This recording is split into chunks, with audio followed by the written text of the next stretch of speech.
días con todos. En este video abordaremos el tema de la pancreatitis aguda correspondiente a la cátedra de fisiopatología.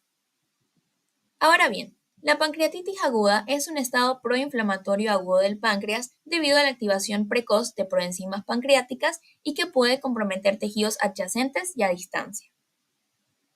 Para explicar la fisiopatología de la pancreatitis, vamos a delimitar los mecanismos fisiopatológicos que ocurren internamente de las manifestaciones clínicas y los hallazgos de laboratorio. El desencadenante de esta patología se centra en la activación anormal de zimógenos, cuyo origen vamos a resumir en 4 mecanismos. Primero, el reflujo de la bilis proveniente de las vías biliares hacia el conducto pancreático de Wilson, producto de una obstrucción en el colédoco distal. Segundo, el aumento de la presión intraductal también a raíz de una obstrucción al mismo nivel. Tercero, el reflujo duodenal también puede producir la activación de zimógenos debido a la acción de enteroquinasas. Y cuarto, la activación primaria de zimógenos por etiologías diversas. A nivel microscópico, esa activación puede generarse en 3 niveles diferentes: 1 intracelular, 2 intraductal y 3 a nivel intersticial. Observaremos que el factor desencadenante es la activación de la tripsina, quien nos originará una cascada de activación enzimática de distintos zimógenos pancreáticos, generando así una autodigestión pancreática anormal. Producto de esta autodigestión pancreática, habrá una estimulación del plexo celíaco y fibra del retroperitoneo, quienes se manifestarán como dolor, náuseas y vómitos, síntomas característicos de la pancreatitis aguda. Por otro lado, también aumentarán citoquinas inflamatorias, quienes serán detectadas por los receptores termorreguladores en el cerebro, manifestándose con un aumento de temperatura y fiebre. La fosfolipasa A2 será la responsable de aumentar los niveles de ácido araquidónico, quien mediante la producción de prostaglandinas y leucotrienos generarán inflamación, aumento de la permeabilidad vascular y vasodilatación.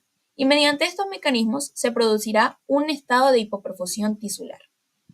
La cascada de activación de zimógenos tendrá como consecuencia también la activación del sistema calicreína-cinina, el que contribuirá con la inflamación, aumento de la permeabilidad vascular y vasodilatación. Estos a su vez producen secuestro de líquidos, disminuyendo la volemia y contribuyendo con la hipoperfusión tisular. Clínicamente observaremos disminución de la presión arterial y presión venosa central, aumento en la frecuencia cardíaca, palidez y piel fría. Mientras avanza el proceso de autodigestión pancreática, se produce irritación por continuidad y disminución de la motilidad del diafragma, los que podrían devenir en una atelectasia y o derrame pleural. Asimismo, la fosfolipasa A2 también ejerce efectos nocivos contra el surfactante de los alveolos pulmonares, generando junto a los dos anteriores insuficiencia respiratoria. Esta a su vez produce hipoxemia, quien refuerza el estado de hipoperfusión tisular que se desarrolla en el organismo. También la fosfolipasa 2 es responsable del aumento de la lisolecitina a partir de la lecitina, quien genera toxicidad en eritrocitos, y es la lactasa la que dirige la pared vascular produciendo hemorragias. De esta manera es como podría evidenciarse los signos de Gray-Turner y Cullen. Ambos mecanismos contribuyen también a la hipoperfusión tisular. Dentro de las múltiples consecuencias que tiene la hipoperfusión tisular, a nivel renal genera una disminución del filtrado glomerular, observando así oliguria como manifestación clínica y elevación de azoados en los exámenes de laboratorio. Además, se genera un estado de acidosis metabólica. Regresando al proceso de autodigestión pancreática desencadenada por zimógenos, obtenemos también la activación de los factores de coagulación y el complemento, cuyos efectos en el páncreas serán isquemia y necrosis de islotes. Es así como en los exámenes de laboratorio encontraremos niveles reducidos de factores de coagulación. La necrosis de islotes produce a su vez una caída de los niveles séricos de insulina. Esto genera un aumento de la glicemia, cuya evidencia de laboratorio es la glucosuria y la hiperglicemia. Del mismo modo, se produce un aumento de la circulación de cetoácidos, contribuyendo con la acidosis metabólica en el organismo, la cual clínicamente podría manifestarse con la respiración de Kussmaul, mientras que en los exámenes de laboratorio observaremos disminución del pH y aumento del ácido láctico.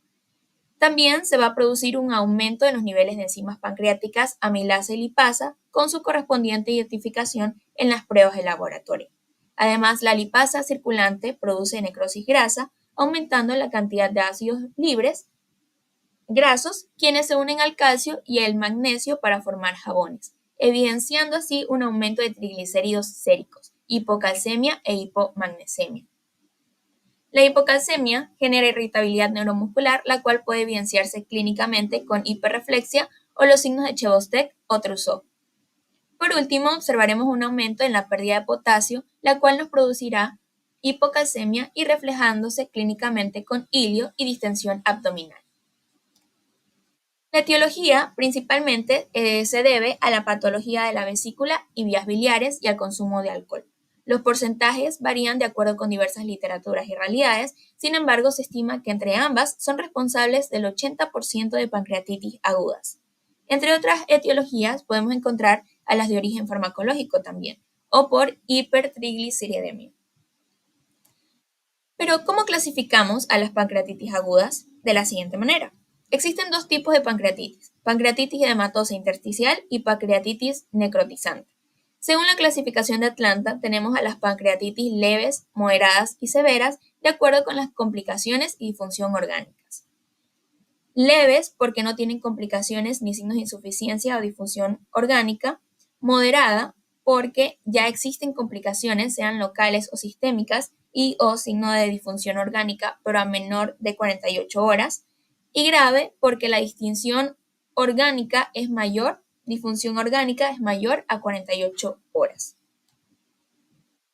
En cuanto al cuadro clínico de historia natural, el dolor abdominal es el síntoma cardinal de la pancreatitis aguda, por lo general en epigastrio o mesogastrio irradiado a los flancos, conocido como dolor en faja o cinturón, estando frecuentemente asociados a náuseas y vómitos. Además, puede sumarse la fiebre, cuyo significado se relaciona con la respuesta inflamatoria sistémica. Todo esto suele cursar durante la primera semana de enfermedad y se debe con la disminución de la intensidad de respuesta inflamatoria. Durante la segunda y tercera semana, los síntomas suelen ser resultado de la infección del tejido necrótico, produciendo dolor a la palpación en el epigastrio o hipogastrio, disminución de ruidos hidroaéreos por hilio paralítico, distensión abdominal y hasta abdomen en tabla por la extensión de la necrosis pancreática. Otros signos poco frecuentes son Grey Turner, que es la equimosis a nivel de los flancos, o Colen, a nivel periumbilical. También podemos observar derrama pleural, sobre todo en el lado izquierdo. Ahora el diagnóstico. El enfoque diagnóstico se basa en la historia clínica o cuadro clínico y entrevista y exploraciones complementarias. En primer lugar, las pruebas de laboratorio nos evidenciarán un aumento en la actividad de las enzimas pancreáticas al menos 3 veces por encima del límite superior normal. La lipasa en sangre más sensible y específica y la amilasa en sangre y orina, que puede normalizarse a las 72 horas a pesar de persistencia de la enfermedad. Dentro de otros hallazgos podemos observar leucocitosis, aumento del hematocrito, nitrógeno ureico sanguíneo y disminución del calcio sérico. Por otro lado, las pruebas de imagen también son una herramienta útil para complementar el diagnóstico de esta patología. La ecografía abdominal o ultrasonido es uno de los exámenes iniciales a solicitar, pues se puede evidenciar edema pancreático, bordes mal definidos y colecciones en el tejido, además de poder identificar la posible etiología en el caso de existir cálculos biliares. La tomografía abdominal contrastada también nos refuerza el diagnóstico y estima la severidad, pues permite valorar ciertas escalas como el índice de severidad tomográfica. Con todo ello, para el diagnóstico de pancreatitis aguda necesitamos 2 de los siguientes 3 criterios. Primero, cuadro clínico característico. Segundo, actividad sérica de enzimas pancreáticas. Y tercero, imágenes compatibles con pancreatitis aguda.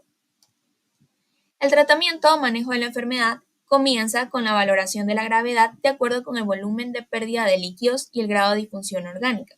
Una vez revisado esto, iniciamos el manejo específico. En la fase aguda es importante la hidratación endovenosa, el manejo del dolor, soporte nutricional y antibiótico terapia si lo requiriese, además de otras intervenciones que dependen de la severidad o complicaciones. Por último, las complicaciones locales. Dentro de ellas tenemos a las colecciones líquidas peripancreáticas, que suelen reabsorberse en las primeras semanas de enfermedad. El pseudoquiste pancreático, que a diferencia de las colecciones, esta sí presenta una cápsula definida conformada por tejido granular. Ambas presentan contenido solamente líquido. Las colecciones necróticas de contenido heterogéneo sólido, incluyendo el tejido necrótico.